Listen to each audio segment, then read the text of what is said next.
সুপ্রিয় শিক্ষার্থীবৃন্দ, কর্ণফুলী এজে চৌধুরী কলেজ কর্তৃক আয়োজিত অনলাইন ভিত্তিক ভিডিও ক্লাসে তোমাদের সবাইকে স্বাগত জানাচ্ছি।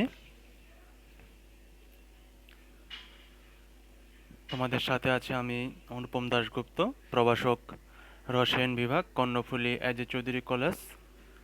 আমরা রসায়ন প্রথম পত্রের চতুর্থ অধ্যায় রাসায়নিক পরিবর্তন নিয়ে আলোচনা করছিলাম। আজকে আমাদের ষষ্ঠ লেকচার। ইতিপূর্বে আমরা 5টা ক্লাস সম্পন্ন করেছি। আশা করি তোমরা পূর্ববর্তী লেকচারগুলো ভালোভাবে বুঝেছো। তোমরা নিশ্চয়ই জানো রাসায়নিক পরিবর্তন, রসায়ন প্রথম পত্রের চতুর্থ অধ্যায় যে রাসায়নিক পরিবর্তন অধ্যায়টি, এটা খুবই গুরুত্বপূর্ণ। এটা থেকে থিওরিটিক্যাল এবং ম্যাথমেটিক্যাল অনেক টার্মসই রয়েছে এবং প্রতি বছর এখান থেকে একের অধিক প্রশ্ন হয়ে থাকে রসায়ন প্রথম পত্রে। সেই জন্য এই অধ্যায়টি খুবই গুরুত্বপূর্ণ। আর এই অধ্যায়ে হচ্ছে কিছু জিনিস তোমরা নবম দশম শ্রেণীতে এটা শিখেছ। চলো তাহলে আজকে আমরা মূল পর্বে চলে যাই, আলোচনা করে দেখি। প্রথমে দেখো রাসায়নিক সাম্যাবস্থা। প্রথমে আমরা জেনে নিই রাসায়নিক সাম্যাবস্থা কি। উভমুখী বিক্রিয়ায় যে অবস্থায় সম্মুখ ও পশ্চাৎমুখী বিক্রিয়ার গতিবেগ সমান থাকে সেই অবস্থাকে রাসায়নিক সাম্যাবস্থা বলে। অর্থাৎ একটা ব্যালেন্স থাকবে, সম্মুখবর্তী এবং পশ্চাৎমুখী বিক্রিয়ার মধ্যে একটা ব্যালেন্স থাকবে। সেটাই হচ্ছে সেই অবস্থাটাকে বলবে রাসায়নিক সাম্যাবস্থা। আমরা যদি ঘনমাত্রা ভার্সেস সময়ের একটা গ্রাফ কল্পনা করি, যদি প্রথমে দেখি যে আমরা বিক্রিয়াগুলো শুরুর দিকে অনেক বেশি থাকে, তখন এটা আস্তে আস্তে কমতে থাকে। আমরা ঘনমাত্রা ভার্সেস সময়ের গ্রাফে দেখতেছি যে প্রথম দিকে বিক্রিয়কটা কি থাকবে, অনেক বেশি থাকবে, তখন আস্তে আস্তে কি হবে, এটা কমতে থাকবে। এটাকে বলা হয় কি ফরওয়ার্ড রিয়াকশন। ঠিক একইভাবে উৎপাদটা প্রথম থেকে কমতে থেকে কমার দিক থেকে আস্তে আস্তে কী হতে থাকবে, বাড়তে থাকবে। একটা নির্দিষ্ট পর্যায়ে এসে ফরওয়ার্ড এবং ব্যাকওয়ার্ড রিয়াকশনটা সমান হয়ে যাবে। আমরা দেখতে পাচ্ছি এখানে rate of forward, rate of backward রিয়াকশনটা সমান হয়ে গেছে। এই অবস্থাটাকে বলা হচ্ছে কি সাম্যাবস্থা।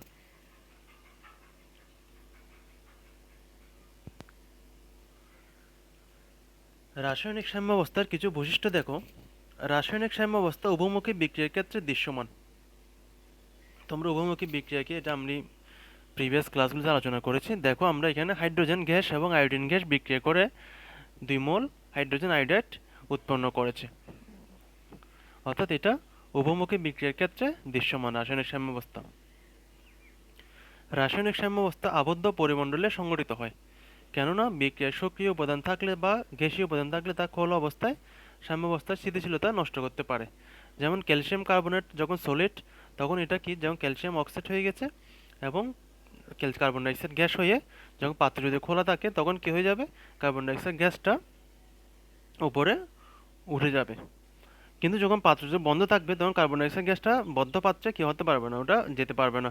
সেই জন্য দেখো পরবর্তী বিক্রিয়াতে ক্যালসিয়াম কার্বনেটটা যখন সলিড, সে calcium oxide carbon dioxide gas মাঝখান দিয়ে দেওয়া হয়েছে একটা কি উভমুখী চিহ্ন, অর্থাৎ উভমুখী বদ্ধ পাত্রে এটা সংঘটিত হবে। রাসায়নিক সাম্যাবস্থা একটা কি অসম্পূর্ণ প্রক্রিয়া, অর্থাৎ প্রক্রিয়াটা শেষ হয়ে যাবে না। প্রক্রিয়াটা কি হবে, প্রক্রিয়াটা প্রতিনিয়ত চলতে থাকবে, যেহেতু এটা উভমুখী বিক্রিয়া। রাসায়নিক সাম্যাবস্থার উপর প্রভাবকের প্রভাব নেই, অর্থাৎ এটাতে প্রভাবক তেমন একটা এসেনশিয়াল ভূমিকা পালন করে না। লাসাতেলীয় নীতি অনুসারে বিভিন্ন নিয়ামক সাম্যাবস্থার উপর প্রভাব বিস্তার করতে পারে। বিভিন্ন নিয়ামক যেমন তাপমাত্রা, চাপ, ঘনমাত্রা, এগুলো সাম্যাবস্থার উপর কি করতে পারে, প্রভাব বিস্তার করতে পারে। সাম্যাবস্থা উভয় দিক থেকে অর্জিত হতে পারে, অর্থাৎ রিঅ্যাক্ট্যান্ট থেকে প্রোডাক্টও হতে পারে, প্রোডাক্ট থেকেও রিঅ্যাক্ট্যান্ট থেকেও অর্জিত হতে পারে। এই কেমিক্যাল ইকুইলিব্রিয়াম স্টেটটা, এটা একটা গতিশীল প্রক্রিয়া। রাসায়নিক সাম্যাবস্থায় সম্মুখ ও পশ্চাৎমুখী বিক্রিয়ার গতিবেগ সমান থাকে।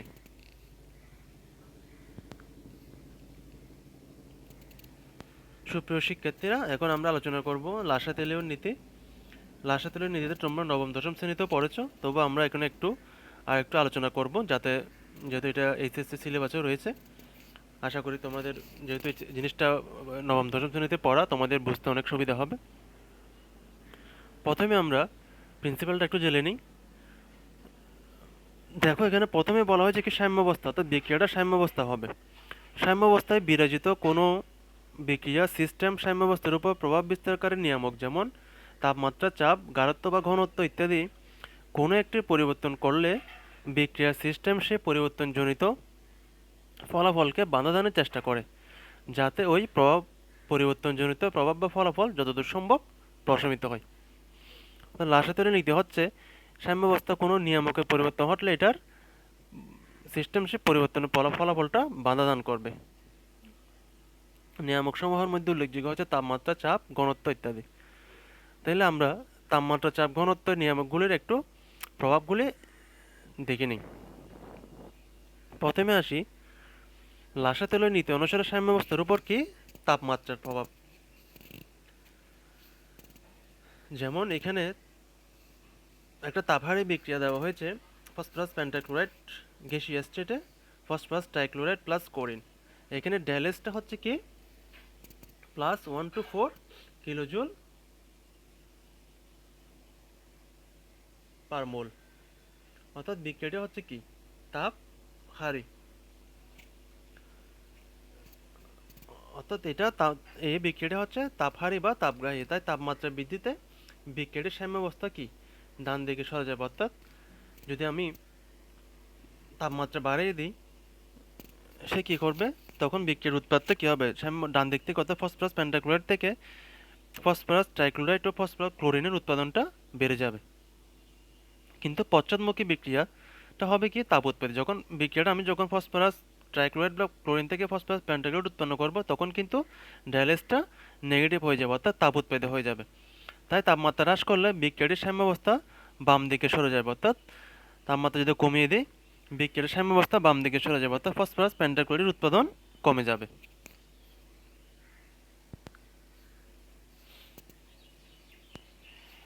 ঠিক একইভাবে যদি আমরা এখানে আরেকটা বিক্রিয়া দেখো, 2 মোল সালফার ডাইঅক্সাইড গ্যাস আর অক্সিজেন গ্যাসের যখন বিক্রিয়া করবে, তখন সেখানে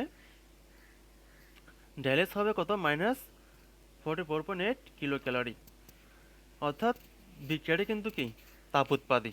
আগেটা ছিল তাপ উৎপাদী, অর্থাৎ এটার তাপ উৎপাদী মানে হচ্ছে বিক্রিয়া স্থলে প্রচুর তাপ উৎপন্ন হচ্ছে। এখানে যদি এই অবস্থায় যদি আমি তাপ বাড়াই দিই, বিক্রিয়াটি কি হবে, পশ্চাৎমুখী হবে।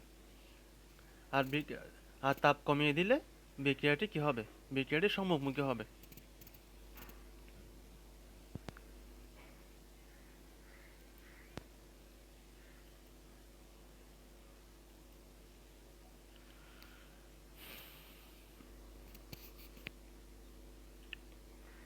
এবার দেখো লাসা-তেলীয় নীতি অনুসারে সাম্যাবস্থার উপর চাপের প্রভাব।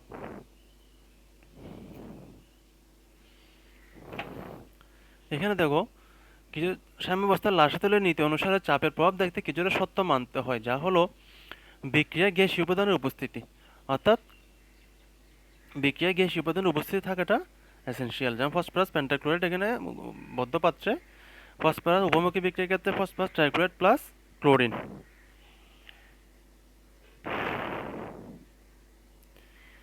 কিন্তু অ্যামোনিয়া ক্লোরাইড সলিড, এটা হচ্ছে কি অ্যামোনিয়া প্লাস HCl গ্যাস উৎপন্ন হয়েছে, যেটা বদ্ধপাত্রে। আর দেখো বিক্রিয়ক ও উৎপাদ সময় অনুসময়ের মোল সংখ্যার পার্থক্য থাকতে হবে, অর্থাৎ ডেলেন 0 হওয়া যাবে না। এটা কীরকম, দেখুন আমরা দেখি নাইট্রোজেন প্লাস, এখানে হচ্ছে 1 মোল নাইট্রোজেন গ্যাস আর 3 মোল হাইড্রোজেন গ্যাস যখন বিক্রিয়া করবে, তখন 2 মোল অ্যামোনিয়া সৃষ্টি হয়েছে। তাহলে দেখো বিক্রিয়ক স্টেজে হচ্ছে এখানে 1 মোল নাইট্রোজেন আর হচ্ছে কি 3 মোল হাইড্রোজেন, তাহলে হচ্ছে কি বিক্রিয়ক হচ্ছে 4 মোল, প্রোডাক্ট হচ্ছে 2 মোল। 4 থেকে 2 থেকে 4 গেলে -2, কিন্তু এখানে ডেলেন 0 হচ্ছে না, ডেলেন ইজ নট ইকুয়াল টু 0, কন্ডিশনটা ফিল আপ করেছে। ঠিক একইভাবে পরবর্তীতে দেখা যাচ্ছে ওই রিয়েক্ট্যান্টে আছে 1 মোল ক্যালসিয়াম কার্বনেট, প্রোডাক্টে পেয়েছি আমরা 2 মোল ক্যালসিয়াম অক্সাইড, 1 মোল কার্বন ডাইঅক্সাইড 1 মোল, 2 মোল। তাই 2 থেকে 1 গেলে পাচ্ছি 1, যেটা হচ্ছে কি 0 হচ্ছে না। সেজন্য আমাদের সবসময় যেটা কন্ডিশন হচ্ছে কি, del n is not equal to zero হতে হবে।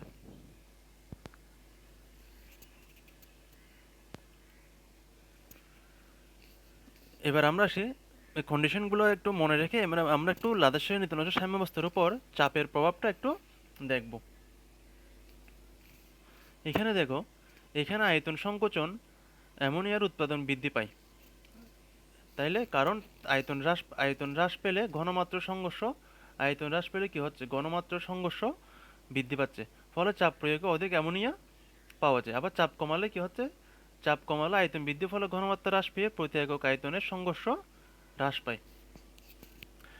চাপের প্রভাবটা একটু সংক্ষেপে মনে রাখার জন্য আমরা যেটা করতে পারি, মোল সংখ্যা বিক্রিয়ক অপেক্ষা উৎপাদে বাড়লে, অর্থাৎ মোল সংখ্যা যখন বিক্রিয়ক অপেক্ষা উৎপাদে বেশি হয়ে যাবে, অর্থাৎ যদি বিক্রিয়কে যদি থাকে কি 2, উৎপাদে যদি থাকে 4, তখন চাপ বাড়ালে বিক্রিয়া কি হবে, পশ্চাৎমুখী হবে, আর চাপ কমালে বিক্রিয়া সম্মুখমুখী হবে। আবার মোল সংখ্যা বিক্রিয়ক অপেক্ষা উৎপাদ কমলে চাপ বাড়ালে বিক্রিয়া সম্মুখমুখী হবে, চাপ কমালে বিক্রিয়া পশ্চাৎমুখী হবে।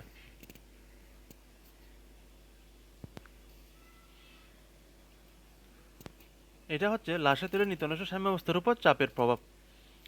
এক্ষেত্রে দেখো, যেটা এখন বলেছিলাম শর্টকাট রুলসটা, এটা একটু দেখো অ্যাপ্লাই করে দেখি আমরা। এখানে সম্মুখমুখী আর অনুসংখ্যা বেশি, অর্থাৎ এখানে প্রোডাক্ট হচ্ছে 2 মোল, রিয়েক্টেন্ট হচ্ছে 1 মোল, সুতরাং চাপ বৃদ্ধিতে বিয়োজন হ্রাস পায়। আর চাপ হ্রাস করলে ঠিক বিপরীত বিক্রিয়া ঘটবে, অর্থাৎ ফসফরাস ট্রাইক্লোরাইড এবং ক্লোরিনের উৎপাদন বেড়ে যাবে। এবার আমরা আসি ঘনমাত্রার যে একটা ইফেক্ট আছে সেটা একটু দেখব। অর্থাৎ এখানে phosphorus pentachloride gas phosphorus trichloride plus chlorine উৎপন্ন হয়েছে, আরেকটা হচ্ছে নাইট্রোজেন প্লাস হাইড্রোজেন বিক্রিয়া করে 2 মোল অ্যামোনিয়া সৃষ্টি হয়েছে। এখানে যদি বিক্রিয়কের ঘনমাত্রা বাড়িয়ে দিই তাহলে কিন্তু প্রোডাক্ট বেড়ে যাবে, অর্থাৎ বিক্রিয়ার সম্মুখমুখী হবে। অর্থাৎ যদি ফসফরাস পেন্টাক্লোরাইডের ঘনমাত্রাটা বাড়িয়ে দিই তাহলে ফসফরাস ট্রাইক্লোরাইড এবং ক্লোরিনের উৎপাদনটা বেড়ে যাবে, আর যদি উৎপাদক ঘনমাত্রা বাড়িয়ে দিই তাহলে বিক্রিয়াটা কী হবে, পশ্চাৎমুখী হবে। এটা উল্টাটা। হ্যাঁ, সুপ্রিয় শিক্ষার্থীরা, আশা করি যে লাসা তেলের নীতির এক্সপ্লেনেশনটা তোমরা বুঝেছো। এবার আমরা শিল্প উৎপাদনের লাসা তেলের নীতিটা যে একটা প্রয়োগ থাকে সেটা একটু দেখি। বাণিজ্যিক প্রয়োগ দেখো, প্রথমে একটা বিক্রিয়া দেওয়া হচ্ছে এখানে, যেটা অ্যামোনিয়া গ্যাস উৎপাদনের নাইট্রোজেন হাইড্রোজেন 2 মোল অ্যামোনিয়া। এখানে ড্যালেস হচ্ছে কি একটা নেগেটিভ, যেটা হচ্ছে কি একটা তাপ উৎপাদী বিক্রিয়া, অর্থাৎ বিক্রিয়া অঞ্চলে প্রচুর তাপ উৎপন্ন হচ্ছে। তাহলে বিক্রিয়াটা হচ্ছে কি উভমুখী। উভমুখী আমরা সিম্বল দেখে বুঝতে পারছি, মাঝখানে অ্যামোনিয়ার পরে একটা পাশে উভমুখী সিম্বল রয়েছে। বিক্রিয়া হচ্ছে তাপ উৎপাদী, অর্থাৎ এখানে বিক্রিয়া অঞ্চলে প্রচুর তাপ উৎপন্ন হচ্ছে, যেহেতু এটা নেগেটিভ সাইন রয়েছে। আর সকল উপাদান হচ্ছে কি, সকল উপাদান এখানে গ্যাসীয়। যেমন আমরা দেখতে পাচ্ছি রিয়েক্টেন্টগুলো গ্যাসিয়াস আর প্রোডাক্টটা হচ্ছে গ্যাসিয়াস, তাই সেই জন্য সেখানে কি হচ্ছে, আয়তনের সংকোচন হয়েছে। আর হচ্ছে যে বিক্রিয়াটা একটা সংযোজন বিক্রিয়া, আমরা দেখতে পাচ্ছি এটা হচ্ছে একটা সংযোজন বিক্রিয়া, নাইট্রোজেন আর হাইড্রোজেন সংযোজিত হয়ে এটা 2 মোল অ্যামোনিয়া সৃষ্টি হয়েছে। সাম্যাবস্থার ডানে নেওয়ায় চেষ্টা উৎপাদন বৃদ্ধি, যেহেতু এটা তাপ উৎপাদী বিক্রিয়া, সাম্যাবস্থার ডানে নিলে উৎপাদন বৃদ্ধি পাবে। এটা গেল বাণিজ্যিক প্রয়োগ। এই যে জিনিসগুলো সম্পন্ন করার জন্য যে কিছু অপটিমাম অপটিমাম কন্ডিশন রয়েছে সেগুলো দেখো। অত্যানুকূল তাপমাত্রাটা থাকতে হবে কত, 400 থেকে 550-র মধ্যে। তাহলে এই কন্ডিশনে থাকলে উৎপাদনটা কী হবে, আমাদের স্ট্যান্ডার্ড হবে, যাতে সবচেয়ে বেশি অ্যামোনিয়া উৎপাদন হবে। আর সবই হচ্ছে গ্যাস, এখানে দেখো কোনো সলিড জিনিস নেই, সবই গ্যাস থাকলে জিনিসটা একটু প্রেফারেবল হয়। আর হচ্ছে কি ডেলেন is not equal to zero. ডেলেন আমরা জিরো নয় দেখতেই পাচ্ছি, যেহেতু বিক্রিয়া অঞ্চলে যে 1 মোল নাইট্রোজেন এবং 3 মোল হাইড্রোজেন রয়েছে, অর্থাৎ এখানে 1, 3, 4, আর প্রোডাক্টে রয়েছে কত 2। তাহলে 2 থেকে 4 গেলে আমরা পাচ্ছি কি একটা নেগেটিভ পাচ্ছি, অর্থাৎ নট ইকুয়াল টু জিরো। এখানে চাপের প্রভাব রয়েছে, যেহেতু অত্যানুকূল তাপমাত্রা হচ্ছে কত, চাপটা হচ্ছে 200 অ্যাটমসফিয়ার। এই জিনিসগুলো লাসাতের নীতিগুলো এই অ্যাপ্লাইগুলো করে শিল্প উৎপাদন বাড়ানো যায়। এবার দেখো আমরা আরো একটা রিয়েকশন দেখি।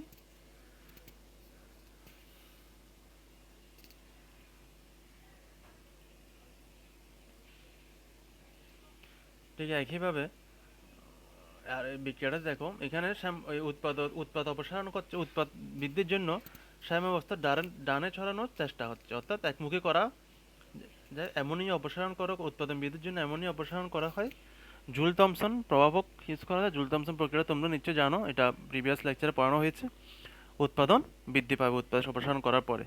উপযুক্ত প্রভাবক তোমরা জানো, এখানে ফেরাসগুলো বাণিজ্যিক কনসেপ্ট থেকে প্রভাবকগুলো হচ্ছে ফিক্সড, অর্থাৎ যে বিক্রিয়ার জন্য যে প্রভাবক নির্দিষ্ট সেই প্রভাবকগুলি ইউজ করতে হবে। যে প্রভাবক সহায়ক হিসাবে ইউজ করা যাবে মোলিবডেনাম, অ্যালুমিনিয়াম অক্সাইড আর হচ্ছে কি পটাশিয়াম অক্সাইড।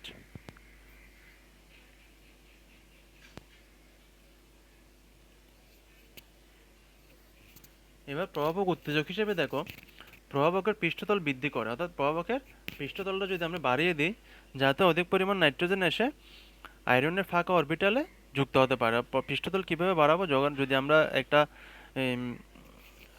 কাপ এবং চায়ের ডিশের মধ্যে কম্পেয়ার করি, অর্থাৎ আমরা যদি চাটা যদি ডিশের মধ্যে ঢেলে দিই তাহলে দেখা যাবে কি অধিক হারে ঠান্ডা হচ্ছে, অর্থাৎ পৃষ্ঠতলটা বেড়ে যাওয়াতে এটা অধিক দ্রুত পরিমাণে কি হচ্ছে, এরিয়াটা বেড়ে যাওয়াতে এটা খুব দ্রুত চাটা ঠান্ডা হচ্ছে। ঠিক একইভাবে যদি কল্পনা করি প্রভাবকের পৃষ্ঠতল যদি বৃদ্ধি করে দিই যাতে অধিক পরিমাণ নাইট্রোজেন এবং ফেরাসের ফাঁকা অরবিটাল এসে যুক্ত হতে পারবে।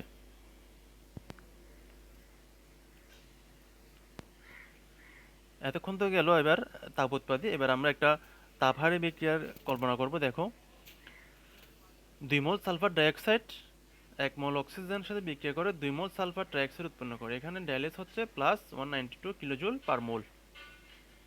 অবভিয়াসলি বিক্রিয়াটা উভমুখী। তাপহারী, সরি এখানে প্রথমে তাপ উৎপাদে লেখা ছিল, আমি এখানে তাপহারী করে দিয়েছি, বইয়ের জন্য ভুল হয়ে গেছে। একটু দেখবো এখানে তাপহারী যেহেতু পজিটিভ আছে, সকল উপাদান হচ্ছে কি গ্যাসীয়, এখানে রিয়েক্টেন্ট প্রোডাক্ট অল আর গ্যাসিয়াস। এখানে আয়তনের সংকোচন হয়েছে, এটি একটা এডিশন রিয়েকশন।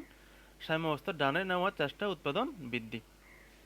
তাপমাত্রা দেখো এটি একটা তাপহারী বিক্রিয়া। অত্যনুকূল তাপমাত্রা হবে কি 450 থেকে 550, আর চাপটা হবে কত 1.7 অ্যাটমসফিয়ার।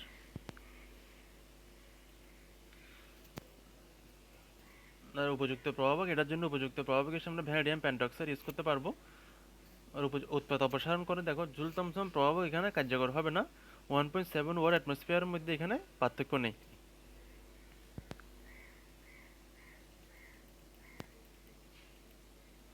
সুপ্রিয় শিক্ষার্থীরা, আজকের রাসায়নিক সাম্যাবস্থার বিভিন্ন লেকচার তোমরা দেখেছো। এটার আশা করি তোমরা লেকচারটা ভালোভাবে বুঝেছো। এখানে আরও একটা সুবিধা হচ্ছে যে তোমরা এখানের অধিকাংশ জিনিস কিন্তু অষ্টম নবম শ্রেণীতে যে রাসায়নিক পরিবর্তন অধ্যায়টি রয়েছে সেখানে আছে। আশা করি আরেকবার রিভিউ করাতে তোমরা হয়তো অনেকটা জানা জিনিস আবার ভালোভাবে বুঝেছো। আর হয়তো অনেকে আছে কি ক্লাসে নিম্নতর ক্লাসে ভালোভাবে বুঝেনি, তাদের জন্য এটা ভালো হবে। কিন্তু মেন কথা হচ্ছে এটাও কিন্তু এইচএসসির জন্য অধিকাংশ গুরুত্বপূর্ণ এই যে আজকের এই লেকচারটা। এখান থেকেও কিন্তু সৃজনশীল কোয়েশ্চেন হয়ে থাকে। আর রাসাতেলীয় নীতি থেকে প্রচুর পরিমাণে ম্যাথ আসে। হ্যাঁ, তোমরা যদি এখানে নিয়ামকের যে পরিবর্তনগুলো তাপমাত্রা, চাপ, ঘনমাত্রা কনসেপ্টটা না বুঝো, তাপহারে তাপ উৎপাদী এই জিনিসটা না বুঝো, তাহলে কিন্তু তোমরা একেবারে কি হয়ে যাবে যে জিনিসগুলো আনসার করতে পারবে না, অর্থাৎ সমস্যায় পড়ে যাবে। তাই আমি সবাইকে রিকোয়েস্ট করব তোমরা এই লেকচারটা দেখো, পাশাপাশি বইয়ের মধ্যেও ডিটেলস লেখা আছে, তোমরা ওইখানেও দেখো যে কিভাবে জিনিসগুলো লেখা আছে। কারণ এখানে পুরো বইয়ে যে যত ডিটেলস থাকবে সেখানে তো এখানে স্লাইডে আনা সম্ভব না। তাই এই স্লাইডগুলি তোমাদের একটা হেল্পিং হ্যান্ড হিসেবে কাজ করবে ক্লাসগুলো। এটার থেকে বোঝার চেষ্টা করো, এরপরে বিভিন্ন পাঠ্যপুস্তক বই দেখো, বিভিন্ন ইয়ার কোয়েশ্চেন দেখো যে কীভাবে প্রশ্ন আসছে। আশা করি যতই তোমরা নিজে চেষ্টা করবা আশা করি জিনিসগুলো সলভ হবে। আমি অবশ্যই বলবো তোমাদের যে প্রিভিয়াস ইয়ার কোয়েশ্চেন যেগুলি আসছে বোর্ড কোয়েশ্চেন, তোমরা এগুলি দেখো কিভাবে এখান থেকে প্রশ্ন আসছে। প্রথমে অবশ্যই টেক্সট বইটা 2 থেকে 3 বার ভালোভাবে পড়ে ফেলবে। এরপরে তোমরা কি করবা, অবশ্যই যে এমসিকিউগুলো দেখবে, এরপরে যে প্রিভিয়াস ইয়ার কোয়েশ্চেন যেগুলো আসছে কোন বোর্ডে কীভাবে আসছে এগুলো একটু ভালোভাবে দেখবে। ওইখানে হয়তো এরপর কয়েকটা প্রশ্ন দেখলে তোমরা বুঝতে পারবে কীভাবে প্রশ্ন হয় এবং প্রশ্ন কীভাবে হতে পারে। এই জিনিসগুলো দেখলে তোমাদের একটা ভালো কনসেপ্ট হবে, পড়াশোনায় একটা গতিশীলতা আসবে। আর এরপরও যদি তোমাদের কোনো কিছু বুঝতে সমস্যা হয়, অনেক শিক্ষার্থী কিন্তু যারা একটু অ্যাডভান্স তারা আমি আমার এখানে দেখলাম অনেক স্টুডেন্ট কিন্তু যারা লেকচার দেখার পরে না বুঝছে না, তারা কিন্তু আমাকে স্ক্রিনশট নিয়ে ওই জায়গাটা ইন্ডিকেট করে পার্সোনাল মেসেঞ্জারে পাঠাচ্ছে যে স্যার আমি অঙ্কটা বুঝিনি। আমি বিভিন্ন ভয়েস কল দিয়ে তাকে রিপ্লাই দেওয়ার চেষ্টা করেছি। আমি ওইখানে মেসেঞ্জারে যে ভয়েস কলের মাধ্যমে বলেছি এটা এই জিনিসটা এইভাবে হবে, এই জিনিসটা এইভাবে হবে। তারা আশা করি এরপরে আশা করি তারা বুঝছে। আবার অনেক স্টুডেন্ট কিন্তু আমার মনে হয় না ক্লাসও দেখছে। তারা হয়তো ক্লাসও দেখছে না, কিন্তু কিংবা কোনো বইও ফলো করছে না, তারা হয়তো পিছিয়ে পড়ছে। এটা কারণ এইচএসসি লেভেলটা হচ্ছে কি একেবারে ভাইটাল একটা স্টেজ। এটা তোমার যারা উচ্চতর লেভেলে পড়াশোনা করবে, মেডিকেল বুয়েট যেখানে যাও না কেন, রসায়ন হচ্ছে একেবারে একটা ফান্ডামেন্টাল টপিকস, এটা সব জায়গায় লাগবে।